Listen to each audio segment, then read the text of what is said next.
I raised my sister's kids while she chased a music career. I changed diapers, missed promotions, and took on 2 jobs just to feed them. At her comeback party, I wasn't even invited. I showed up anyway. She laughed when she saw me. "You're good at being invisible," she said into the mic. "Let's keep it that way." The crowd applauded as I stood there, holding the gifts I'd bought her kids. That night, I left without a word. But the next day, I left something on every chair at her next concert venue. I never planned to raise kids. I never even planned to stay in Florida. But life has a way of dragging you back to the places you thought you'd escape. My sister, Riley, always had dreams that were too big for this town. Tallahassee wasn't going to be enough for her, not when she had a voice that could hush a room and a smile that made people pay attention. She left home at 20, swearing she'd make it as a singer in Nashville. Swore she'd never come back until she was famous. She left behind 2-year-old twins and a mountain of promises she never kept. She said she'd send money. She didn't. Said she'd call. Once, maybe twice a year. Said it was temporary. That was 13 years ago. The twins, Emma and Jaden, were left with our mom, but she died 2 years later. I was 27, barely making rent in a 1-bedroom, working the front desk at a dentist's office. I was trying to figure out my own life, but I took them in because no one else would. They weren't mine, but I loved them like they were. I changed their diapers, sat up with them through fevers, got yelled at by teachers, helped them memorize spelling words, took them to the ER when Jaden broke his arm falling off a play structure. I held Emma while she cried in 6th grade because a boy said she had a weird face. I missed out on promotions because I had to leave work early. Took on a second job delivering groceries in the evenings. Dated quietly, carefully. No one wanted to commit to a woman with 2 kids that didn't technically belong to her. I never once heard Riley say thank you. Not once. She'd post these long emotional captions on social media, talking about how she gave up everything for the dream.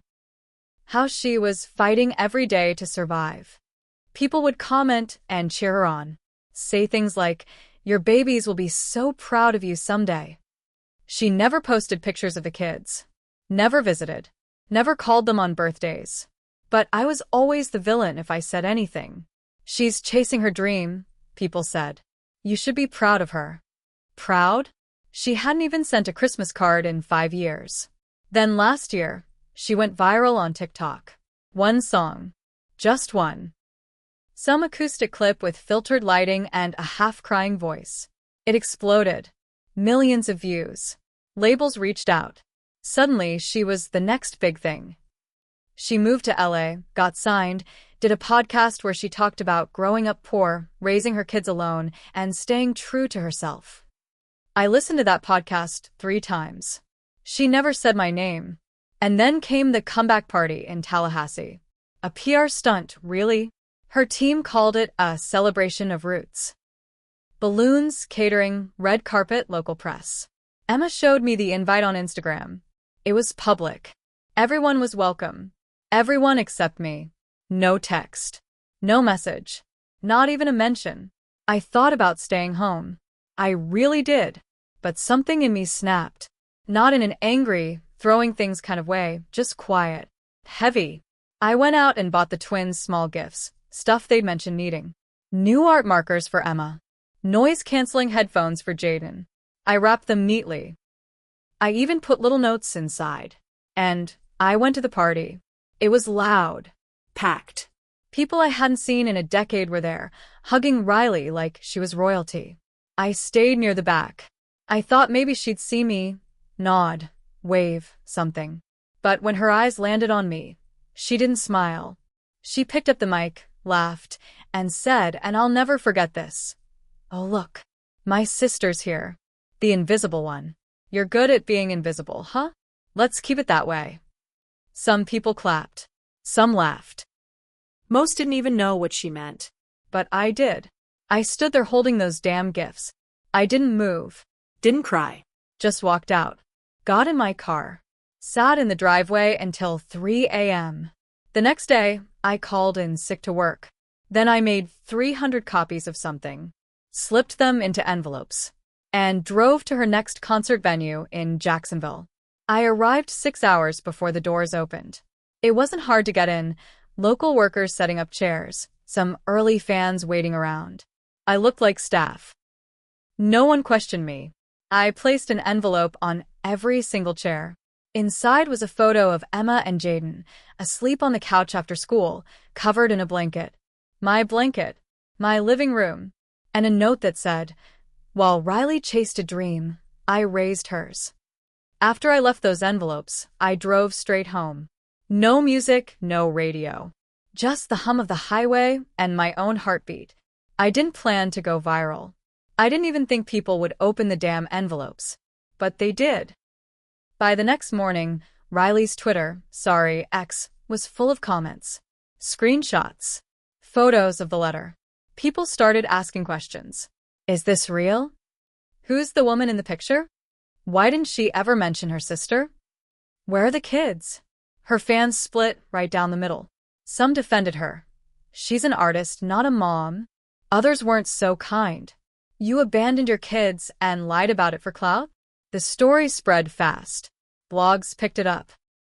A YouTube gossip channel made a video called "The Truth About Riley Maddox, Who Really Raised Her Kids."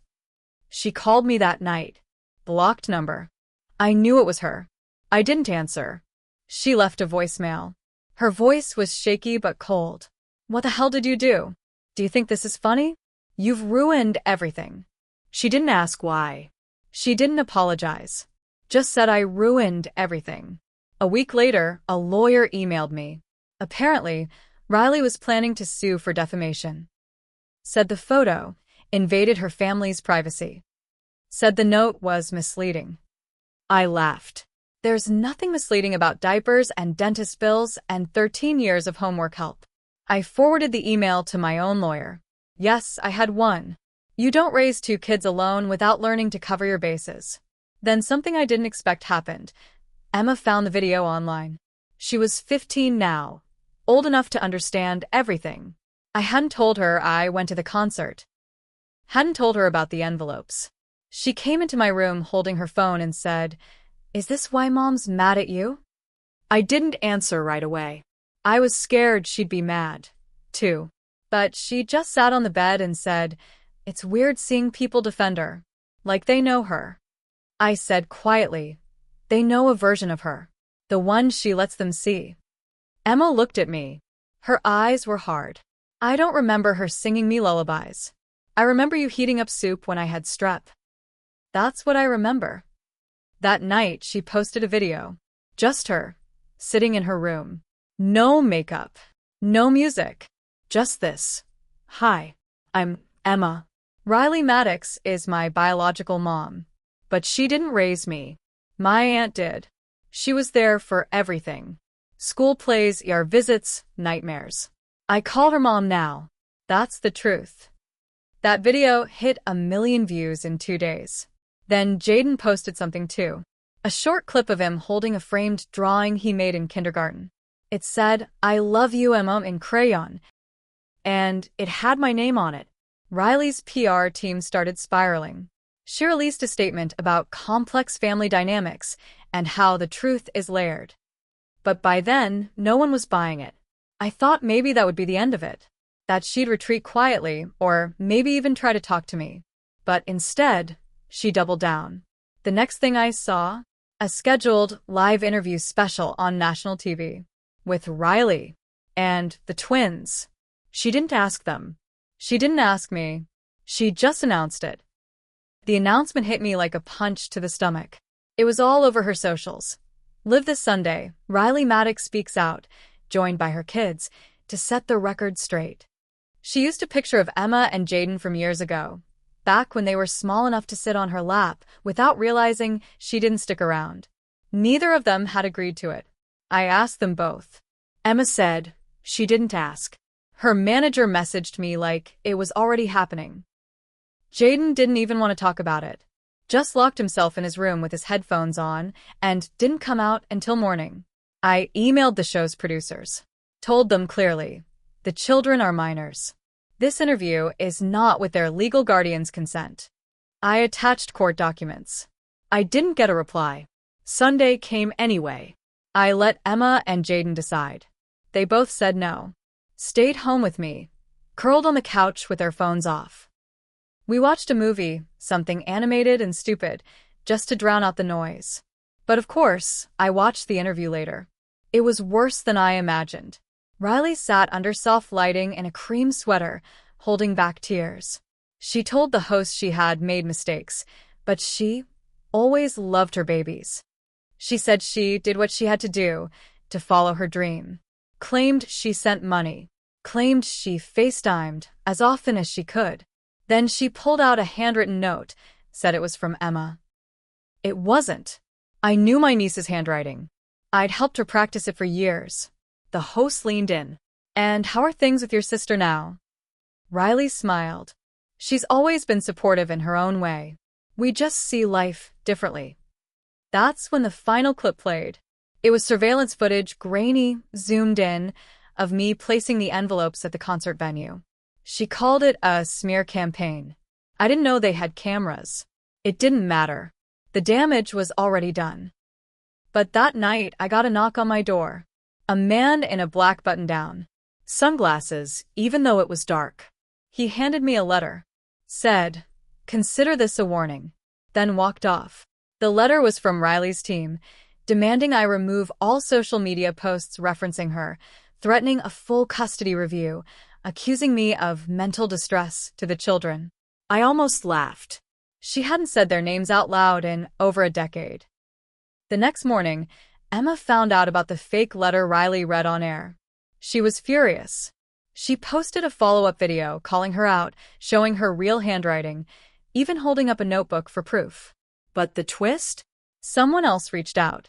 A woman named Camille. Said she used to sing with Riley in Nashville, small bars, open mics. She sent me old photos of them together. And audio. Riley's original demo tape. The one that made her famous. Except in the background, I could hear a second voice. It wasn't Riley's. It was Camille's. The part that went viral? The chorus that everyone knew? Camille had written it, sung it, and Riley had cut her out of it completely. "Thought you should know," Camille said. "You're not the only one she made invisible." I don't know what Riley will do next. Maybe she'll double down. Maybe she'll disappear again. Doesn't matter much now. I'm not chasing her truth anymore. And so do Emma and Jaden. I raised them. I stayed. And maybe I didn't sing to crowds or stand under spotlights, but I was there when it counted. That's the part no one claps for. That's the part no one sees. And I think that's what still haunts her.